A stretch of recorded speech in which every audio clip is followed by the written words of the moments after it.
The tech stuff is getting insane in roofing. And the further I get into it, the more I realize, man, there is a lot to this industry. What does training look like to bring someone into roofing as a salesperson?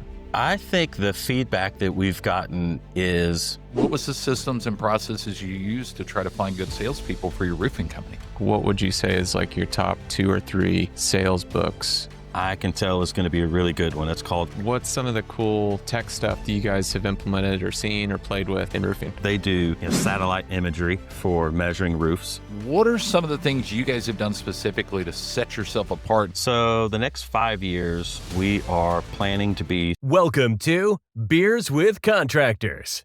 All right, tradies, another episode of Beers with Contractors. Guess what? If any of you guys are out there struggling to find reliable help, I just want to point out the fact that I still have the exact same problem. However, I do have a great person that works with me. His name is Drake. Hey, Drake. What's up, man? Cheers to you. Cheers. Notice somebody missing today? What? No. I can't hear anything. Never. The famous, now infamous, Terry Kleinfelter is out today. And because he's playing Mr. Mom with his 2 girls, and they're doing the summer swapping of schedules and all that stuff, so he will not be with us today. But hey, me and you, Drake, we're the OGs, right? We got We've been this. at this a while. We got this.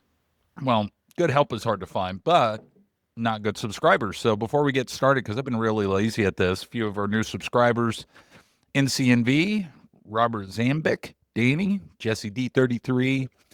Is he dead yet? Question mark. That's his great profile name. Luke 979, Bird 151. Thanks for subscribing and following. And if you get the chance, go and like, subscribe, hit that notification button. Man, Drake, I know when you saw this, you were like, oh, yeah, we haven't had one of these guests on. We're coming up on 2 years. Yeah. It's like, man, how did we miss this major cornerstone of construction industry? But Especially where we live. I know, right? So, man, and for any of you guys out there, obviously, you know, we're based in Oklahoma City, but we are like ground zero for all of the crazy roofing industry changes and all of the competitiveness in the world. So I got to know this guy several years ago. Obviously, he helps us with the camp, but also through a referral group that we're a part of. Man, just a rock star guy. But one of the reasons I wanted to have him on is just what they've done in such a competitive business has been like really admirable to see. And like, I was like, dang, why have we waited so long to have him on the podcast? So let me give him a mediocre, maybe like, I don't know, D+ level introduction. So joining us today on Beers with Contractors, Daniel Gonzalez, the owner and general manager of Alpha Pro Roofing and Construction, based in Oklahoma City. 2009, he co-founded Alpha Construction Services with a partner focusing on painting, kitchen, bath remodels, all investment property rehab types. But over the certain course of time, Daniel finally started to niche down, specifically in roofing, in response to working in disaster response in Colorado. So he's not just a local boy, he's been around the block. He transitioned full-time into roofing in 2019, focusing on sales and production in the past few years, has sold and overseen over $2 million in roofing projects with a vision to elevate customer experience and operational excellence. I have seen it firsthand how well they have done to separate themselves in just such a wild competitive market. So that's why I wanted to have the owner, the operator, even though we know there's somebody behind the curtains there, Daniel Gonzalez from Alpha Pro Roofing. Daniel, cheers to you, sir. Welcome to Beers of Contractors. Cheers. Thanks for having me, man. I'm excited. Yeah, dude, you guys are an awesome outfit. I've gotten to see it firsthand. We've shared customers together, but also like everything down from the operations side to the culture. And we're going to dive into all sorts of things, including the fact that you guys are a family-owned operation. Because those absolutely always run so freaking smooth. Man, it's a piece of cake. I mean, why even have anything about it? It's so easy. Yeah, so before we get into that, let's go through this weird metamorphosis of doing anything and everything to what changed in your life, said, no, this is the path, this is where I'm going, and then what was kind of the inception of Alpha Pro. Okay. Yeah. Again, like you said, we started in 2009, and a buddy of mine, we were working kind of part-time for a church. And of course, that didn't make enough money. So we had to go do stuff on the side. So we started taking on some clients and doing like a lot of interior painting and stuff like that. And, you know, we are both ministers. Actually, my wife is a minister as well. And so, that taking care of people is kind of part of who we are and what we do. And so back then, our idea was to just be like a one-stop shop, a jack of all trades, so to speak. And so we took on all kinds of stuff, all kinds of projects. And in doing that, there was a couple of times, probably like the first roof we ever did was in like 2012. I mean, we knew people who put the roof on, but we didn't know near what we know now. So I'm sure we left a lot of money on the table, but we put a really good roof on, and we just did it to take care of the customer, just as like another thing that we were a resource to do. And so over the years, we would do some little one-offs and stuff like that. And then, like you said, in like 2018, there was a big storm. It hit Colorado, had massive hail. I mean, it killed animals at the zoo. It was knocking, concrete tiles off of buildings. It was crazy. And so I got hired to go up and actually manage trades for this company. And so they went out and they sold tons and tons of work. And then they needed someone to help oversee things to go on. And so I went up there. Really, it was only for about 4 months, but it was insane. It was my first like real dive into a niche company that like they do really one thing. And so, man, we, of course, get up 4 o'clock in the morning, go to sleep at 11 o'clock at night, 12 o'clock at night. But I just really began to love like what it was and the turnaround. And, it's not as glitz and glammy and sexy as like going in and blowing out a kitchen and going in with a brand new kitchen, but it definitely solves a very real problem. And so we were able to do that and really, really like it. And so then when I came back in 2019, we were just like, I think this is the direction we need to go. So we still do some like minor construction stuff, but now it's more like when I want something different and just want to like do something for somebody. But for the most part, it's just roofing, it's just what we like. I had no clue that you and your wife were like ministers. That's like, we've known each other a long time. I'm Yeah. sorry for totally missing that one. Well, That's I don't know. pretty Maybe cool. I should be sorry for you not telling. No, no, no. Yeah. So I lead a band or lead the worship team. She's a worship singer and worship leader. And that's what we do on the weekends. And it's a passion of ours. So That's awesome. I'm guessing that, when you're mixing ministry and business, that kind of gives you a unique perspective to bring to that. How did that influence just the way that you do business? I think you look for more context. A lot of times, contractors will come in and they'll just see a project and it's like, I don't know, a kitchen remodel. Okay, well, you just see it from, well, they're just going to come in, blow stuff out and go do a kitchen remodel, as opposed to digging deeper, asking the questions, why? What's the context? What's going on in your world?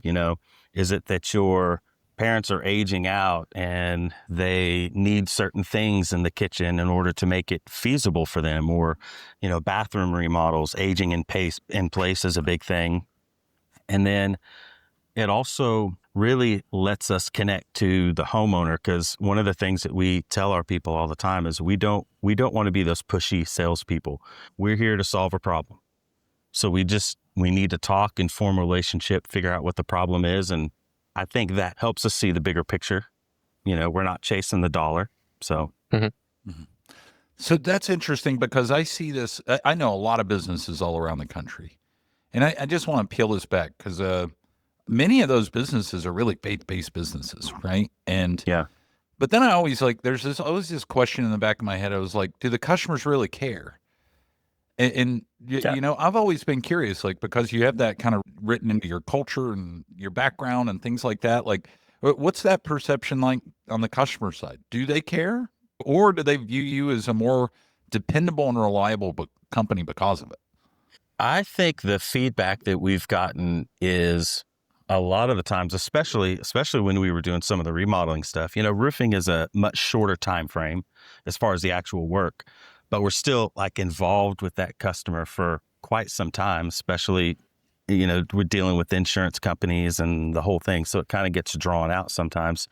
But, we get feedback of, they just feel so like happy to have someone that they can trust on their property. One of the things we heard all the time was, I feel like I can trust your guys in my house.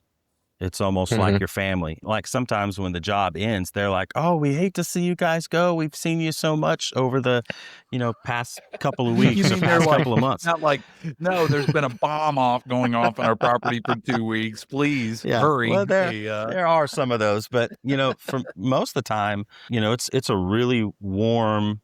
I mean, it's like friends and family by the time we're done. And, I think a lot of it is that approach that, they're the most important part of that relationship, because I don't want just this job. I want everything that they have afterwards, because I want to be their contractor. And so that means really for their life, I want to be their contractor until they don't need contractors anymore. And so that's kind of how we approach it because of that. Yeah, and that's got to be really interesting. So when you've been on the inside of the house, not just on the top of the house, do you see that knowledge just helping you with the roofing part, or noticing things when you're doing that where you're able to upsell or cross-sell something? Yeah, we used to do a lot more cross-selling, and that was, of course, to do with the fact that we had the knowledge and experience from inside all the way out, basically from ground up. And we don't do, of course, we've kind of scaled back on the construction side, especially this time of year in Oklahoma is, it's the season, right? So, but yeah, it really helps build that trust that, because homeowners are so smart these days. They've got the internet, they've got YouTube, they've got all of these things to show them how things are supposed to be. So they come with a lot of, at least in a way, book smarts. So we get to bring the experience and the street smart and the book smart to it as well and say, well, yeah, that's right, but let's look at this as a whole. And it helps build trust. It helps them know that, we're not just another contractor who decided to pay $100 to become a roofing contractor and come do roofs. No. Well, roofing has become so transactional, though. I mean, we get a bad storm and it's like, all right, honey, be sure to put the no soliciting sign on the front door. Yeah. And then go ahead and tattoo it on your forehead. And by the way, go ahead and put the bumper sticker on the back of the car, because it's just like, no, we're here. You got hail. We've switched the roof, off to the next one, off to the next one. And it's just like, I'm envious, because it's like the cost to acquire a customer now in the construction world is so much more expensive than it was pre-COVID.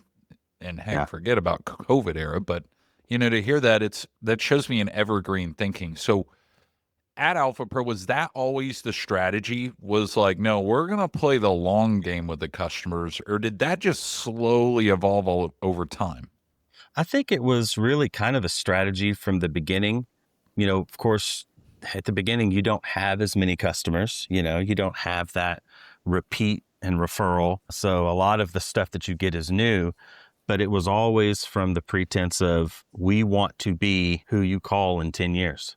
So we used to say, I don't want to have to dodge aisles in Walmart if I see you, right? If I see you somewhere, I want to be able to look you in the face and greet you with, not being ashamed of how I treated you, or vice versa. And so going along with that, I think that has helped us be who we are in the industry, is bringing that from the onset. It has gotten stronger. We've been more purposeful and more intentional with it now, but it was always there. Now, I want to be clear. Like, I have avoided you in the grocery store like 7 or 8 times, Daniel. I mean, I was going to say the same thing, but I'm just kidding. I didn't think we were going there. No. I'm joking. I do everything online. I'm not that. I don't want to be in the way, people. I had to go to the grocery store this weekend, and I was like, man, there's so many people in the way. Yeah. And also, I don't think, You- Drake, that Daniel's telling you when he goes to the grocery store, he's wearing the sweatpants that say like juicy on the back. So that's why he's Yes, like, that's why I don't want you to absolutely. avoid me. That explains why you ran away from me when I was chasing you. Yeah, that's right. Hey, to clarify, and sorry if I didn't define this before, but technically you guys have scaled really well. And I said 2 million from zero in 2019 with this pivot to today. Like, what are you guys doing in annual revenue now? We are on track this year for right around 3. Okay, so I So was off. Like, that is a very successful, like, 6 years, 0 to 3 that's insane. it's been a ride. I always tell people that, really, God is blessing us in spite of us. So it's just one of those things where you just get in, you try to do what you know to do, what's right, and hold on for dear life. So Well, and for those so with roofing companies, right? There's so many of them. Like you said, you can get $100. You can go get what you need to get started as one. What has been, kind of the strategy that you've taken to scale, and what makes them so hard to scale? I think for us, scaling has been interesting because, if you're like read E-Myth and stuff, I'm that technician that had the, what do they say, the entrepreneurial seizure, right? So I am a technician. Like, I love to work with my hands. I love to do those things. And so it has been difficult for me to scale the right way until my wife probably got involved, because she kind of stands back and sees it from a different perspective.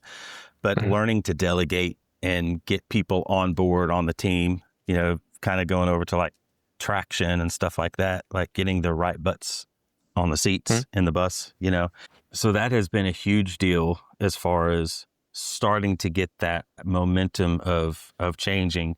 At the very beginning, it's just all grit. I mean, it was like there were 3 of us, and you just push and push and prospect and chase and do what you got to do. And then slowly starting getting people in positions to help and start actually having people responsible for sections and departments has been a huge deal. We're not a huge team, but we can do way more now than we could have. Well, I don't think you're giving yourself enough credit, Daniel. I mean, you're not a huge team, but you're bigger than most. And what I see with a lot of roofing companies is you have the owner and he's really good at selling roofs. And then he just manages a bunch of subs. That's it. Yeah. So I want to rewind though, because you mentioned something. There was only 3 of us. And knowing, like, I see all these roofing companies and it's typically the owner and they're good at selling, and like they never can break the $1 million ceiling ever. Yeah. So those first 3, where did everybody sit, and what was kind of strengths and weaknesses? Where did you guys start to pivot in that trifecta? So, of course, me doing predominantly sales, but then also, I would do all the IT stuff, all the programming, like inside, like our CRM, which, that's a whole thing. And then my wife came on and was basically helping keep track of all the financials and budgets and profit and losses and things. And then I had another sales guy, and I'd say he was a pretty good sales guy, but he was still probably operating about 50% of his potential for sure. So that's kind of where we started. And then probably really last year we had 2 key hires, and I think that has made a huge difference in our capacity. And then now we're in a those place. hires? So we hired a kind of a supplementer / office manager. So again, we deal a lot with insurance companies. So a lot of insurance claims, it's a lot of paperwork, a lot of detail that you've got to go through. So having someone that can help push that through without it coming back to me and me having to do that all during the day and then go sell at night. So I was able to focus more on sales.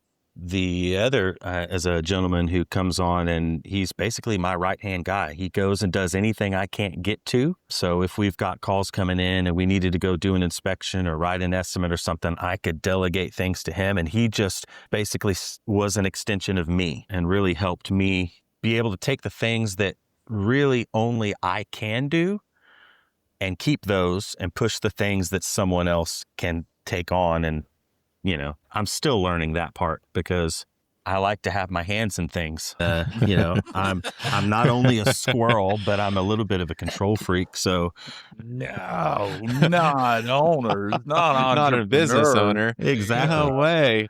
So learning that has been different. That's funny. You mentioned your first sales guy. You said he was running about 50% of his potential. Was there something that you did to unlock that potential, or were you like, okay, well, you're 50% of the potential that we need, and so we're just going to move on to something different? How'd you deal with that? Well, he doesn't work for me anymore, but no.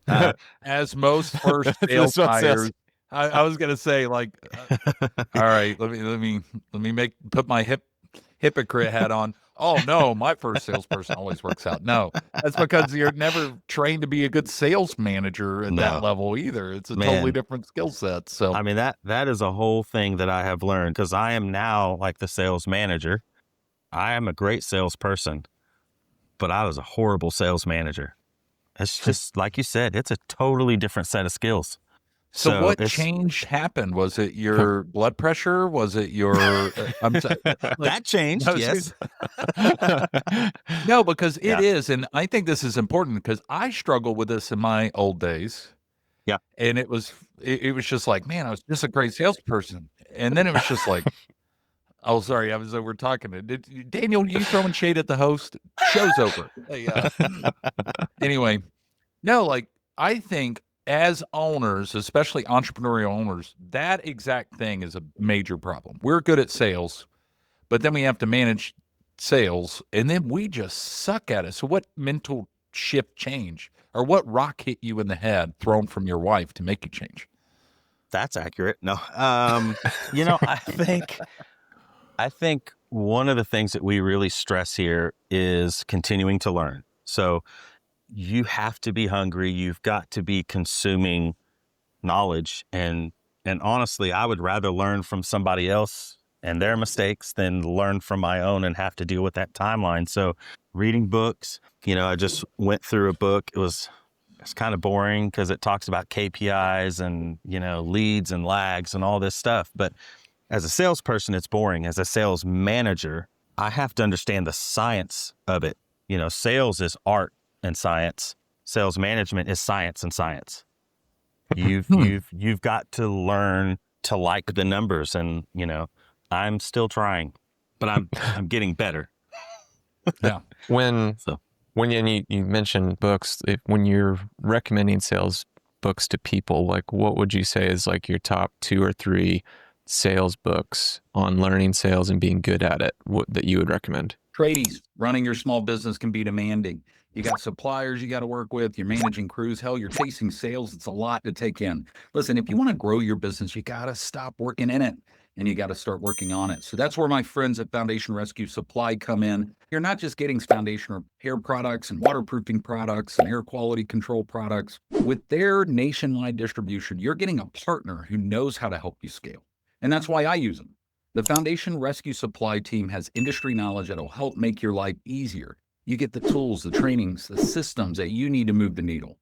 You want your sales team to close more leads? Done, because they have the proven process for that. You need your crews to work smarter, not harder? Done. Their installation training will get you out there and rocking and rolling in the field. With Foundation Rescue Supply, you're not just buying materials here. You're buying a better business system that they have helped create. And you sell more, you install more, and you grow your team. So the bottom line is this: you get best industry pricing, you get field productivity on track, and you get more revenue out of everybody on your team. So this is your chance to step up, scale up, and thrive. If you are ready to make that happen, head to foundationrescuesupply.com, check out their catalog, and speak to my friends, their team, how you can take beyond the products with your company with Foundation Rescue Supply. So one I'm actually in right now, I can tell is going to be a really good one. It's called Fanatical Prospecting. It's by that's Jeb a fantastic Blount. book. So that's one that I'm going through now, and I just mentioned it to the team this morning in a team meeting. So we're probably going to buy all the sales guys the book as well.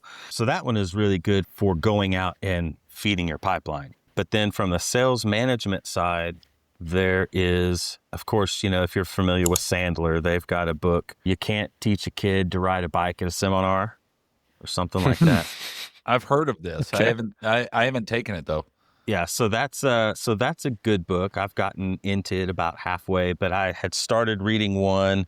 It's How to Crack the Sales Management Code. And I don't remember who the author was, but it's taken me about 11 weeks to get through this book because it's, again, KPIs and, all of the sciencey stats. So, but it's good. One of my favorite sales management books was not a book about sales or sales management at all. It was actually titled People Can't Drive You Crazy If You Don't Give Them the Keys.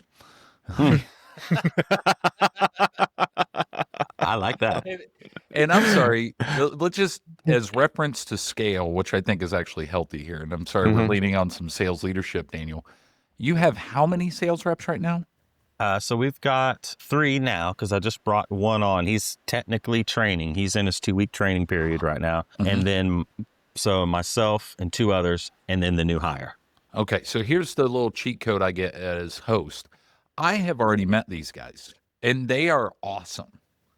Like, they're incredibly personable, good culture fits. You can just tell they're really good people. So the first hire obviously didn't work, and many other hires in the future aren't, but where did you find these guys? What was the systems and processes you used to try to find good salespeople for your roofing company? Prayer. So,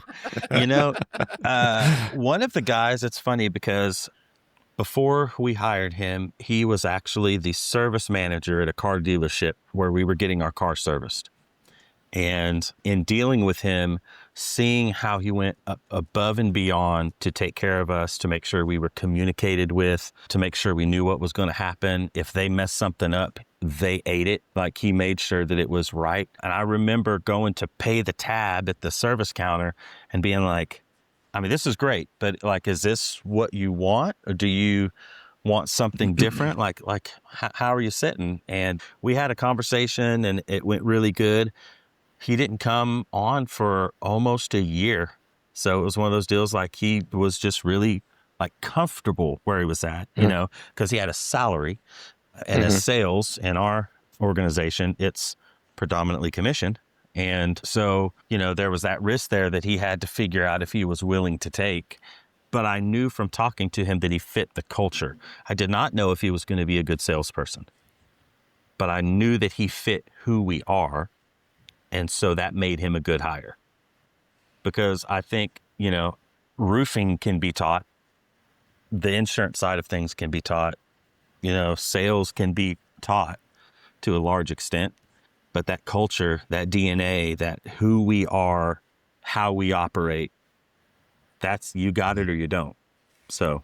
And you touched on it briefly, but so you've got a new salesperson. What does training look like to bring someone into roofing as a salesperson? What does that do? Like, what skills do they need? Is it like a skills assessment? Yeah. So for us, we are still honing our full process out on paper, but as of right now, it's, we've got about 2 weeks, and it's basically full time for 2 weeks. And we've got a small training stipend that we're going to pay at the completion of each week.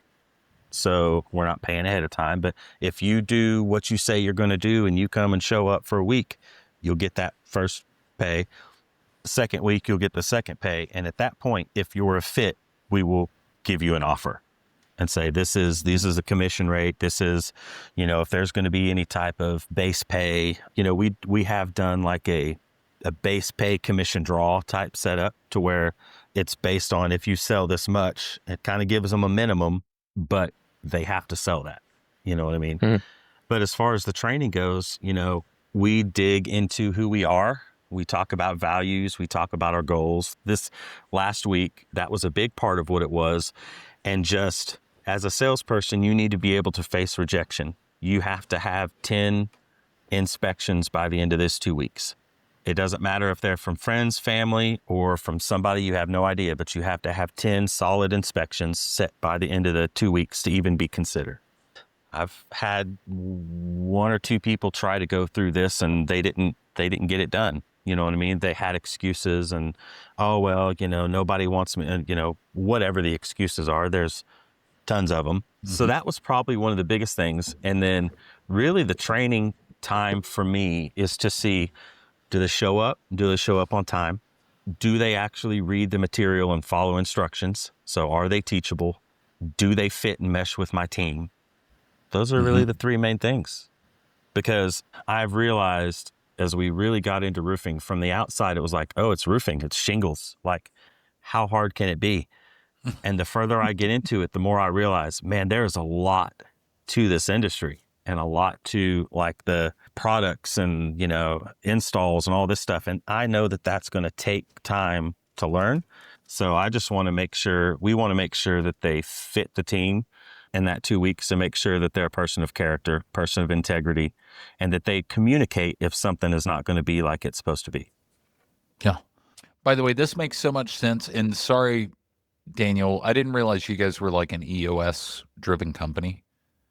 Yeah. Which we are. Sydney and I are at our company, and I think that's awesome. And it makes sense that you guys have kind of this systematic approach, but also like, hey, the first day is about our core values and our vision and things like that. And 90% of companies don't go over that. It's like, here's your shirt, here, read this binder, show up on Monday, and then go knock doors. And it's like, man, if you could just slow down and just get them to connect on that, I love it, because if you can go over that and they show up, man, 90% of the battle's done for the employee, not the manager.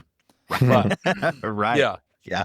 But I mean, that's it, man. It's like, hey, like this is who we are. This is what we're about. You cool to hang out? Let's go. All right. And then you just hope they keep showing up. And man, when they do, that's awesome. But I want to segue just a little bit. Like, first off, like, you are in an insanely crowded market, and your name was not always Alpha Pro. You needed to kind of differentiate. You guys have done that good from the culture perspective, but now I want to change this to customer facing. Like, what are some of the things you guys have done specifically to set yourself apart? And I know some of that had to do with a name change. So tell me a little bit of the history there. Sure. So, when we started, we were Alpha Construction Services, LLC. Let me ask you, was LLC actually in your branding? It was. Yeah. Yeah. Remember, Drake, we had Dan Antonelli on. He's a branding guy. But anyway, sorry, Daniel, I'm interrupting. My bad. No, you're good. Yeah. So we started off as Alpha Construction Services, LLC. And, let's just say for a yard sign, that fit pretty nice. And it looked minimalistic, sophisticated. So like kitchen and bath and type of stuff like that, like it lent itself well to that. But then when we decided to go roofing, Alpha Construction Services, LLC, roofing has a whole lot to put on a yard sign.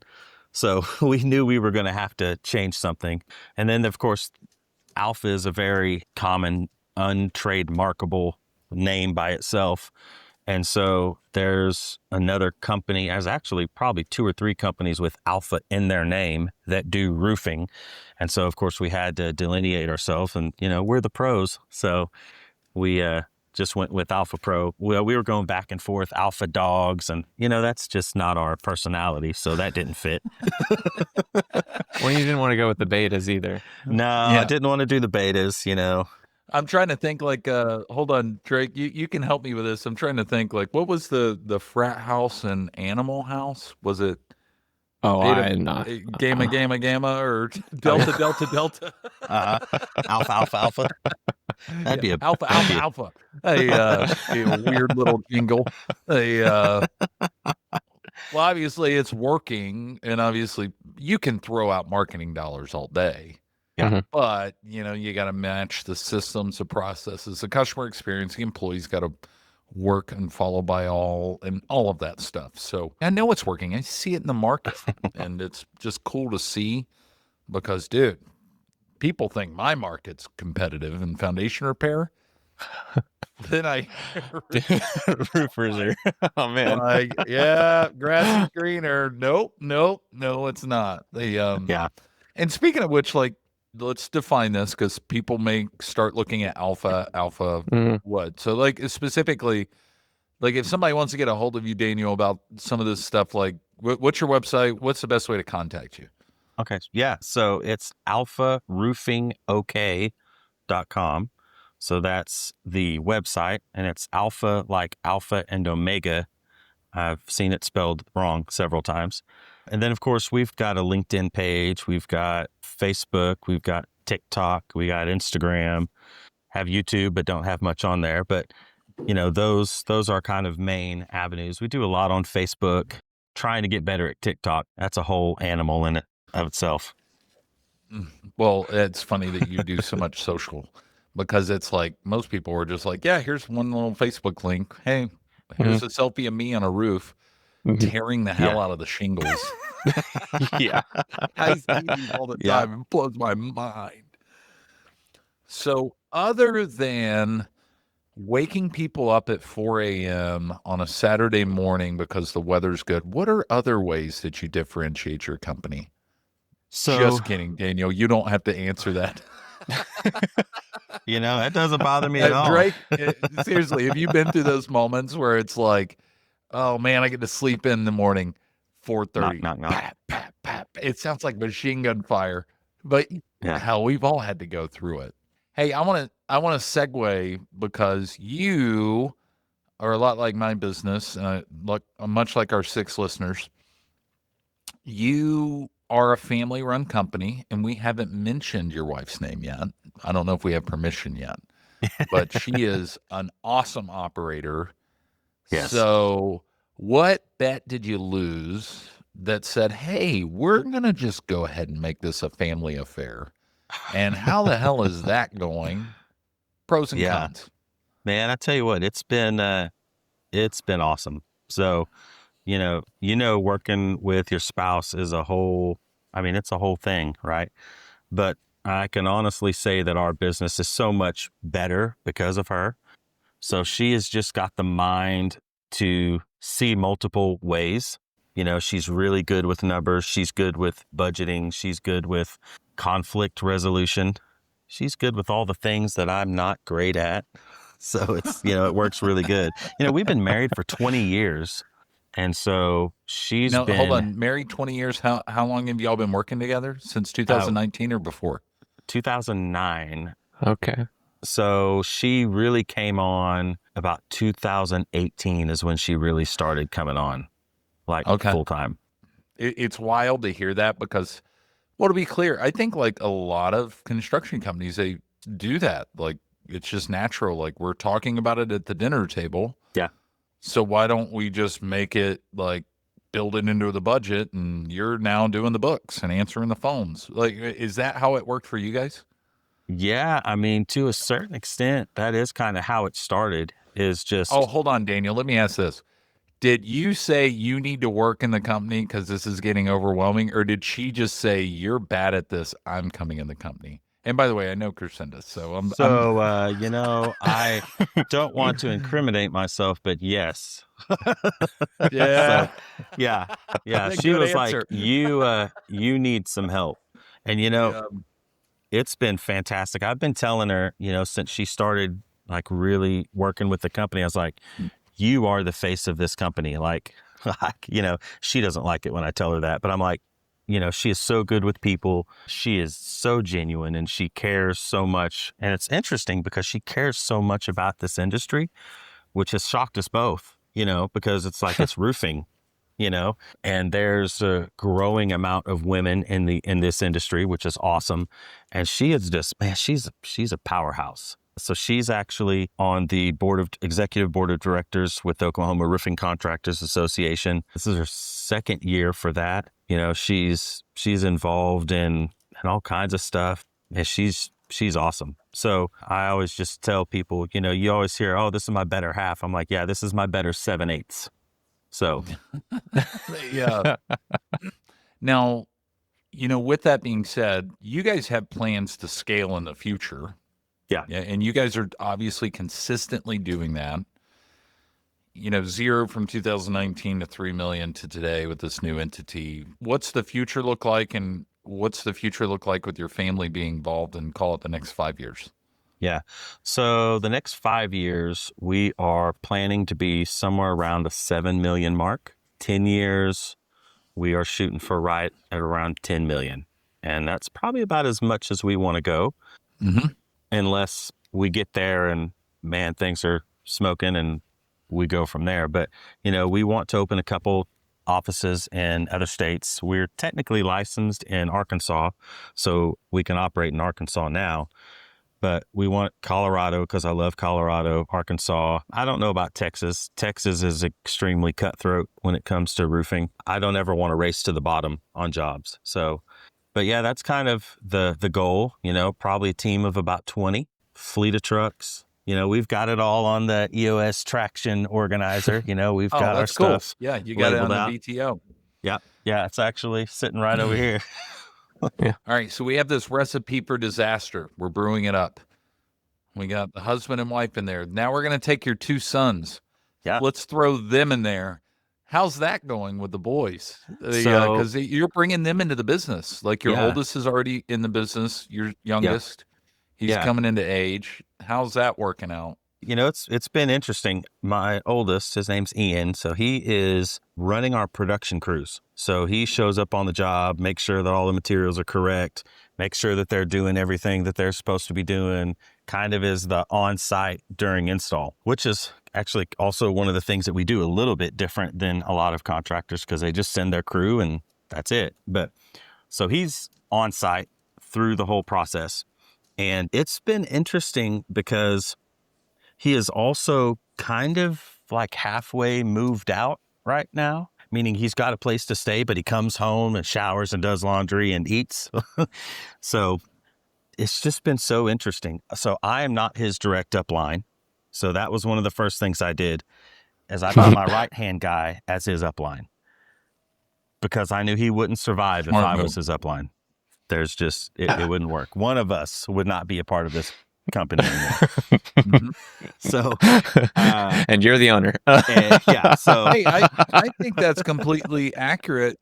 I grew up working with my dad, but as I became an adult, like I fucking know, like we were like butting heads all the time, and things like that. And I see that in our business where our oldest son thrives under the leadership of someone else.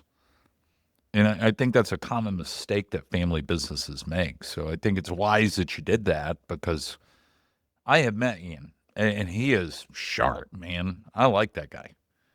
Even though I got to pick on him at a conference. Oh, yeah. I was speaking at a conference. I got to pick on him in person. It was great. But anyway, now hold on. What about Alex? How old is Alex? 16, 15? So Alex is 15. So he's not That's quite... your all-star salesperson in 3 years. That boy is a firecracker. Yeah. He is going to set the company on fire when he finally comes on here.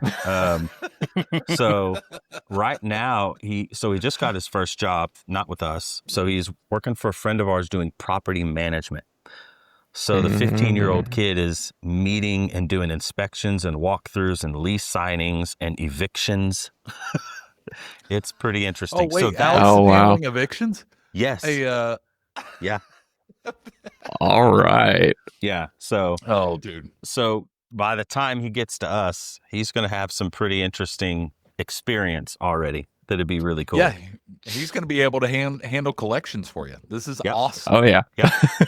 And he's taking kickboxing. So, if they. Man, he's set. Yeah. So. Well, so Drake, I know you want to get to the tech question because the tech stuff is getting insane in roofing, but I just want to give you a backstory before we get to tech. So Daniel helps us with the construction camp. His son Alex was in the camp 2 years, and I didn't put the connection together. Alex, Daniel, family members, all that stuff. And this little young man shows up, just pit viper, sunglasses, and all. Like, witty, got all the talk back, like just full of it, and just like kept on me. And then finally I realized, oh, wait a minute. I know your parents. And he's like, yeah, so? Like, this kid was full of riz, as the young kids say. All right. So anyway, I know how to work with those kids. We worked through the next year. Then all of a sudden, he helps me out this year because he was actually a volunteer. Alex was a volunteer at the camp. And I pulled him out and I was like, come on, hey, listen, we're going to go outside. We're going to run this equipment with some of the students. You've been around, you know how this works. So we're riding around on this motorized equipment. He's helping guide the kids and all that stuff. And I'm like, all right, yeah, it's pretty safe. When we're done, he looks at me and goes, man, that went way smoother than that time I wrecked my four-wheeler. And I'm like, wait, what? And he goes, yeah, like, dude, I totaled it. I wrapped that thing around the tree. The frame was sideways. I'm like, dude, that would have been pretty important to tell me before we were running sixth graders on equipment. You evil Knievel little kid. Yep. But he said it with such like bravado.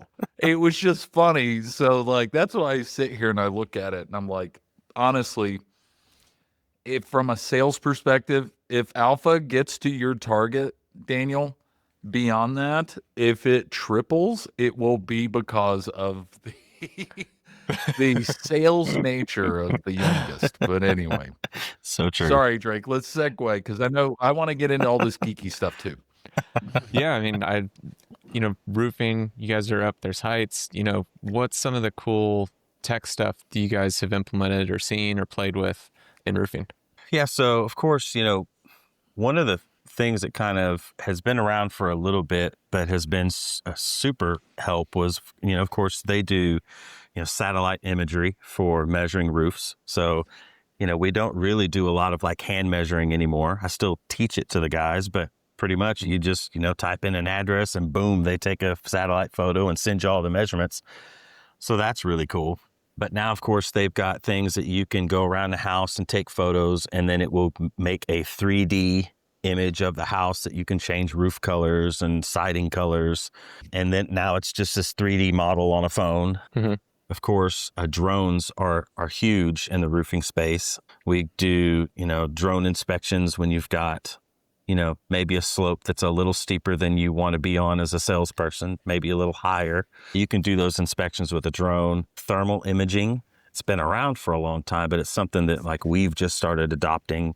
Matter of fact, yesterday we were doing a commercial roof inspection and doing the thermal imaging to see where the water is sitting under the roof. So that's a huge Oh, wait help. a minute. So that's the thermal imaging is more for the leak source and detection. Is that what you're saying? Yeah. Oh, that's cool.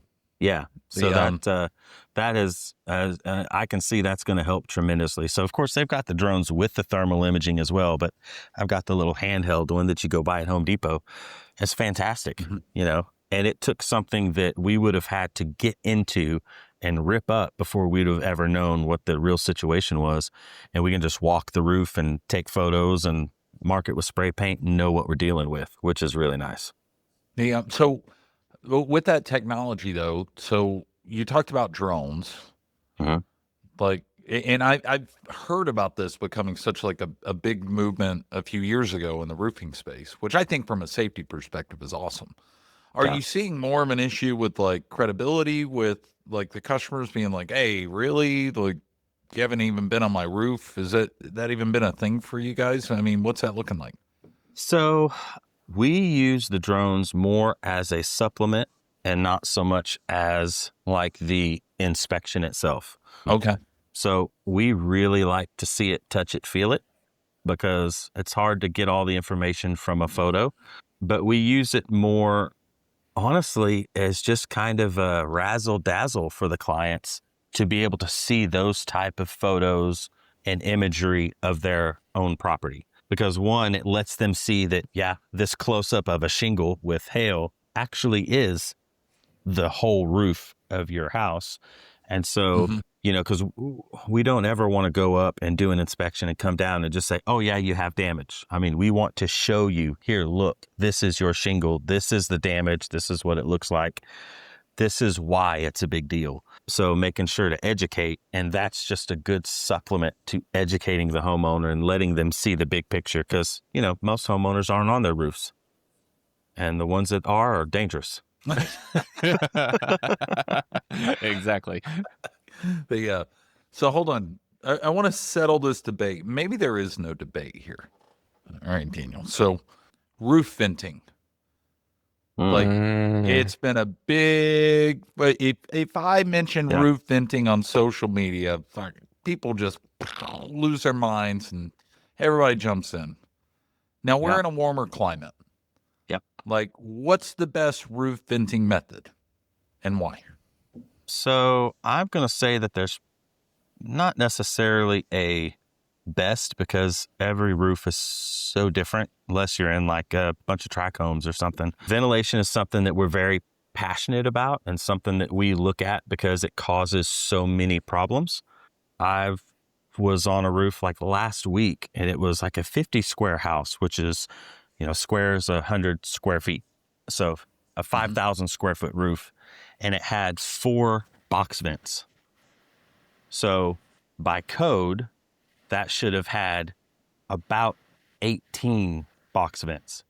Yeah. And Holy the smoke. shingles they had blisters and missing granules. I mean, everywhere. It looked like it was boiled from underneath, essentially, because that's kind of what it did, is it got super hot and all those granules popped out, and it was worse than hail. And I mean, you're talking about probably a $40,000 roof totaled because the guy who installed it didn't pay attention to ventilation. Yeah. And just trashed the roof, voided the warranty. I mean, there's no manufacturer warranty at that point. So, I mean, it's a big deal. So I like ridge vents. There's a solar vent that we use that I really like because, on a lot of roofs, a lot of the architectural roofs, they come up more to a point instead of having a big long ridge. And so you've got to have something up at the top that can get all of this air out. And a power vent or solar vent is almost the only way to do it on that type of roof. And so there's a solar vent that we use that we are really happy with. It's got a lifetime warranty, and the customers don't really have to worry about it. When it gets to a certain temperature, it turns on, gets the air out, turns off whenever it gets it to where it needs to be. I guess if there was a preferred ventilation, that would be it, probably. That makes sense. What tech are you seeing out there right now that like gets you excited? You're like, oh, I can't wait to implement this. I think honestly, a lot of it is like the AI type stuff. So, your chat GPTs and your things that help you create like presentations, the things that make the mundane tasks that I hate easier and more automatic. I like to be out. I like to be moving. I like to be learning. I don't like to be sitting here going, okay, how does this cell need to be formulated to give me the right price or whatever. I don't like making PDFs and spreadsheets. So I think that for me is exciting because it just opens up so many avenues. Like I get an email from an adjuster and he's just being ridiculous. I can literally go into chat GPT and say, this is what the adjuster said. These are the facts, type a response. And it comes up with something way better than I would have come up with on my own. And it's actually helped us win a lot of supplements because of just doing that. Huh. That's crazy. And now we're getting into conversion rates where it's just like, yeah, man, we're increasing conversion rates using AI. Yeah. So, I mean, honestly, that's pretty exciting. Oh, yeah. Well, Daniel, I know I gave you prep on this question. I didn't give you a lot of prep time. Well, I gave you almost an hour. So most people that know me know that oh, by the way, let me do this. I'm going to click my pen just to piss Drake off. Me too. I'll put it right by my mic. I know he hates it when we're making noise in the background. So most people know me as a patron saint of screwing things up, but I abide by the code. If you're going to screw it up so bad you can brag about it like a Texan. So what's a screw up in business that you have had that, man, you made it so bad that at least you can walk around bragging about it? So one of them that I can think of, and I just have to say one of them because there's a whole lot more. Oh, there's this more. Was there's a sequel into a trilogy. This exactly. Turn it into a Lord of the Rings type book series here? Is that where we're getting at, Daniel? I mean, maybe if the story's good enough, we can talk about some royalties. We'll make a whole other episode of Daniel screw-ups. That's all right. For this one, we had a customer. It was a really nice house, a really nice roof, designer shingles. I had been working on a neighbor's house, kind of catty corner to them, and we'd done a bunch of work. I mean, we did their kitchen and all their bathrooms and all their main part of the house, but then we did their roof. It got hit by a big storm. So I knew the person across the street. So this customer of mine was a good friend of mine. We were going through the rigmarole of getting this contract going, and they're like, you know what? I really like the roof you put on Michael's house. Cool. Okay, yeah, that's what I want. All right, got it. So I just wrote down the name of the shingle. So awesome, that's what we're doing. Well, we get about 3/4 through that really fancy shingle, and I forgot that we changed the color on Michael's shingle before we ordered the color on Michael's shingle. So that's not actually the color that we put on his roof. So we get 3/4 with this really nice shingle in the wrong color. I'm not there. It matches what my work order says. And so the customer comes out and shuts us down. Of course, you just got to tear it off and trash the materials and go buy a whole new roof worth and move the install date. And that was a painful one, Oh, man. But, it's painful. Well, yeah. We've all done it. It's one of those where there's so many damn different colors. That's the other confusing part, man. Right? Yeah. It's like, well, you said burnished slate, and it's like, well, that's what the sconce card says. Yeah, but I wanted certainty, not GAF. I know, right? Yeah. Yeah, exactly. So, that was a fun one. Sydney and I will go through when we're waiting in line for paint to be mixed, and we'll go through all the different colors while we're waiting at Lowe's and Home Depot to look at the most perverse names of the colors. And then be like, you go find 5, I'll go find 5. And there's a lot of somebody in some back room in the color department of every building material is making some really weird names. That's really awesome. Weird names. Anyways, Daniel, I love you guys. I love your family. I love what you're doing as a business. You guys are building a 100-year business. I know before we started the show, we talked about this. I don't think you realize the perception from the outside looking in. That's why I wanted you on the show. Please forgive me for not having you on sooner. And I look forward to having this episode again in another year, just to track your continued screw ups and also your progress. So, but otherwise, to you guys out there listening, just know that this is somebody I admire. Please look him up. Man, they are an awesome company. Drake, I appreciate you, sir, and appreciate you filling in for the not so reliable Terry Kleinfelter. So make a comment on that. Tag Terry in your comments. And otherwise, we'll see you guys next week on another episode of Beers with Contractors. Cheers, everybody. Cheers. See y'all later. And that's a wrap for today's episode of Beers with Contractors. We hope you enjoyed our chat as much as we did. Before we say our final goodbyes, a friendly reminder. Beers with Contractors encourages responsible drinking. If you choose to enjoy a beverage during our time together, please do so in moderation and only if you're of legal drinking age in your country or state. Furthermore, the advice and insights shared in this podcast are for informational purposes only. Always consult with professionals and experts in your field, and be sure to follow local laws and regulations regarding licensing and permits. We're here to help, entertain, and inspire, but your safety and compliance are important. So, as you head out into the world of construction and contracting, remember to build responsibly and make decisions that stand the test of time. Thanks for joining us today. We'll catch you on the next episode of Beers with Contractors. Until then, cheers to your success.